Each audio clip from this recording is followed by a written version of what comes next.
sa mạc, nơi mọi sự sống tưởng chừng như không thể tồn tại. Nhưng chính nơi ấy, Thiên Chúa đã gieo một lời hứa. Một người phụ nữ, tuổi đã cao, thân xác đã héo úa, nhưng đức tin vẫn không hề lụi tàn. Bà là Sarah, người mẹ của muôn dân, người phụ nữ đã cười giữa tuyệt vọng.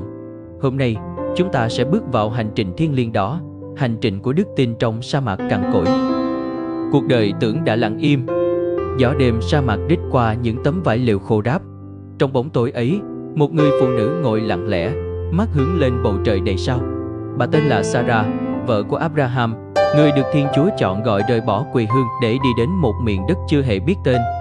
Sarah từng là một người phụ nữ trẻ trung, đầy hy vọng. Ngày rời khỏi thành Ur, bà mang theo niềm tin vào lời hứa thiêng liêng, Thiên Chúa sẽ ban cho họ một dòng dõi lớn lao, đông như sao trời và cát biển. Nhưng năm tháng trôi qua, lời hứa vẫn như mây mù xa thẳm, và lòng bà bắt đầu hoài nghi. Từng mùa trôi qua, từng giấc mơ làm mẹ lặng lẽ tan đi như sương sớm. Bà nhìn bạn bè mình mang thai, rồi sinh con, rồi già đi trong vòng tay con cháu. Còn bà vẫn là một bóng dáng lặng lẽ trong lều trống, giữa tiếng khóc trẻ thơ của người khác. Không ai hiểu được nỗi buồn của người phụ nữ không thể sinh con trong một nền văn hóa xem con cái là dấu chỉ phúc lành. Nhưng nỗi đau của Sarah không chỉ là cá nhân. Đó là vết nứt âm thầm trong đức tin, nơi bà từng tin rằng lời Chúa phán là chắc thật. Bà đã cầu xin, bà đã khóc, đôi khi bà im lặng đến mức như thể đã buông tay. Cuộc đời bà dường như đã đi vào một nhịp lặng, không còn mong đợi, không còn mơ mộng, chỉ còn những bước chân già nua đi về trong cát bụi, và trái tim đã dần chai sạn với hy vọng. Sarah không từ bỏ Thiên Chúa, nhưng bà cũng không còn dám mơ rằng mình vẫn còn trong kế hoạch của Ngài. Có lẽ nhiều người trong chúng ta cũng từng như Sarah.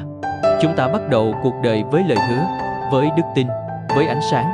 Nhưng rồi, qua những tháng năm chờ đợi không lời đáp, tâm hồn ta cũng dần khép lại. Không phải vì mất niềm tin hoàn toàn, mà vì sợ hy vọng thêm một lần nữa, rồi lại thất vọng thêm một lần nữa. Sarah đã đến ngưỡng cửa đó, ngưỡng cửa của một cuộc đời tưởng như đã lặng im. Nhưng Thiên Chúa vẫn chưa nói lời cuối. Sự cười của tuyệt vọng. Có những nụ cười không sinh ra từ niềm vui, mà là từ nỗi đau đã kéo dài quá lâu đến mức chẳng còn nước mắt để khóc nữa. Sarah nghe thấy cuộc trò chuyện ấy khi đang ở trong lều. Bà không lên tiếng, chỉ lặng lẽ đứng sau tấm rèm vải, đôi tai nín thở lắng nghe từng lời Chúa phán với chồng mình. Sang năm, khi đúng thời kỳ, vợ người Sarah sẽ có một con trai. Bà nghe rõ, nghe đến từng chữ. Và rồi, bà cười. Phải, bà cười. Không phải là nụ cười hân hoan như một người sắp được toại nguyện sau bao năm mong chờ. Cũng chẳng phải nụ cười biết ơn vì một phép màu kỳ diệu. Đó là nụ cười khô cằn, như cơn gió sa mạc lướt qua một vùng đất đã chết khát quá lâu. Lúc ấy, bà đã gần 90. Bà biết rõ thân xác mình, từng vết nhăn trên da, từng khớp xương mỏi mệt. Làm sao một người như bà lại có thể mang thai? Làm sao một thân thể già nua, đã ngừng chức năng sinh sản từ hàng thập kỷ, lại có thể ôm ấp một mầm sống? Tôi đã già, và chồng tôi cũng già. Làm sao tôi còn có thể hưởng được niềm vui đó? Bà thì thầm câu hỏi đó trong lòng. Nhưng Thiên Chúa, đấng nghe được cả những tiếng nói không lời, đã đáp lại. Tại sao Sarah lại cười? Có điều gì quá khó cho ta chăng? Câu hỏi ấy rơi xuống lòng bà như một tiếng vang xa giữa sa mạc. Không buộc tội, không giận dữ. Chỉ là một lời nhắc nhẹ rằng đấng toàn năng không bị giới hạn bởi tuổi tác, thân xác hay thời gian. Nhưng lúc ấy, Sarah chưa thể tin. Vì nỗi đau khi hy vọng quá nhiều lần và bị hụt hẫng quá nhiều lần đã biến đức tin thành một điều gì đó xa xôi. Nụ cười ấy là sự bảo vệ cuối cùng của trái tim bà, một hàng rào của lý trí để không phải thất vọng thêm lần nữa. Nhưng chính lúc bà cười, Thiên Chúa lại quyết định làm điều không ai nghĩ có thể. Vì với Ngài, sự tuyệt vọng của con người chính là khởi đầu cho một phép lạ. Và nụ cười chua chát ấy rồi sẽ được Ngài biến đổi thành tiếng cười trọn vẹn của một người mẹ bế con trên tay. Phép lạ nảy mầm từ tro bụi. Một buổi sáng không ai ngờ, gió sa mạc thổi nhẹ hơn thường lệ. Mặt trời vẫn mọc, nhưng ánh sáng như có điều gì đó khác lạ, như thể đất trời đang thì thầm một điều gì thiêng liêng. Trong căn lều nhỏ giữa vùng đất nóng bỏng, Sarah, người đàn bà gần 100 tuổi, khẽ đặt bàn tay run rẩy lên bụng mình. Và lần đầu tiên trong đời, bà cảm nhận được một chuyển động nhỏ, một mầm sống. Không còn là lời hứa trôi trong gió, không còn là giấc mơ xa vời. Đứa bé ấy thực sự đang lớn lên trong chính thân thể cằn cỗi của bà. Bà bật khóc, nhưng đó không còn là nước mắt của đau khổ hay hoài nghi. Đó là những giọt lệ đầu tiên. Sau bao năm dài câm lặng, Thiên Chúa đã không quên bà. Dù con người quên đi thời gian, dù chính bà từng không còn tin mình còn là một phần trong kế hoạch của Ngài, nhưng Đức Chúa vẫn nhớ. Trong tro bụi của một cuộc đời tưởng đã lặng im, một phép lạ bắt đầu nảy mầm. Khi Isaac ra đời, bà đặt tên cho đứa trẻ theo nghĩa tiếng cười. Không phải là tiếng cười hoài nghi như ngày trước, mà là tiếng cười của người được phục hồi, người đã bước qua đêm tối của linh hồn và chạm đến ánh sáng hy vọng.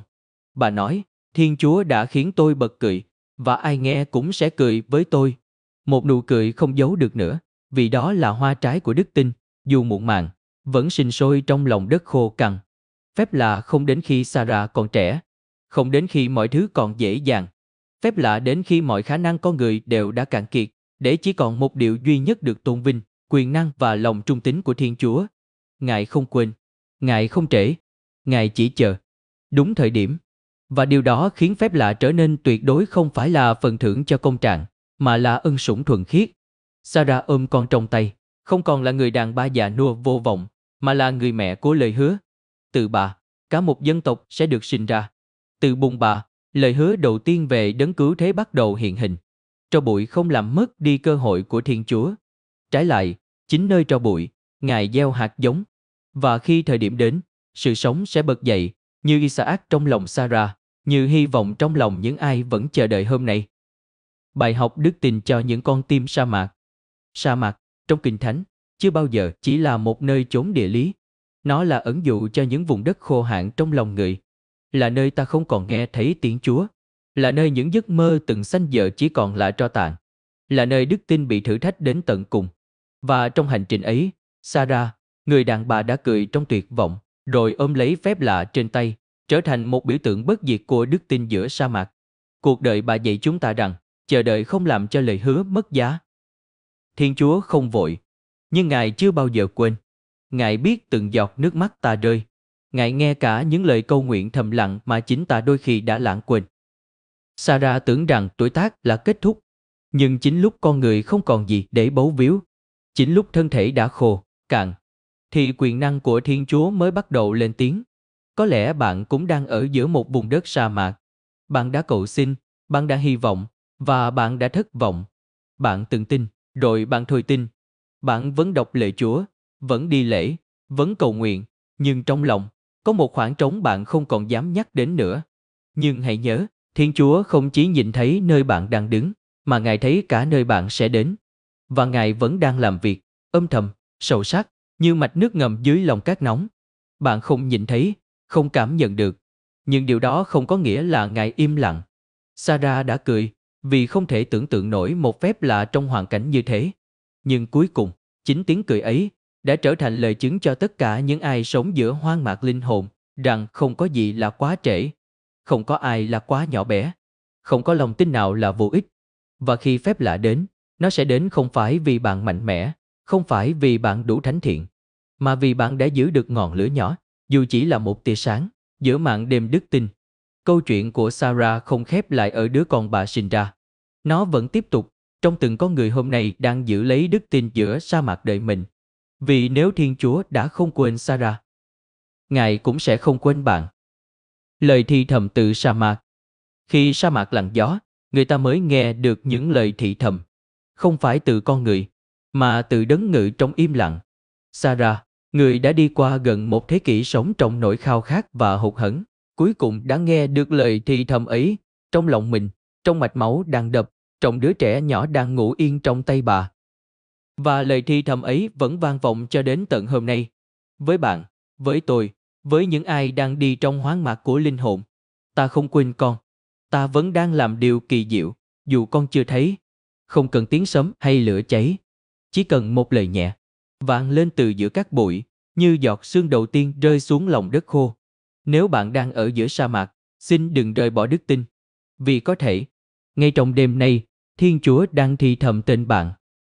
Nếu bạn thấy được phần nào câu chuyện của mình trong hành trình của Sarah, hãy để lại một bình luận. Bạn đang chờ đợi điều gì? Và đức tin của bạn đang ở đâu?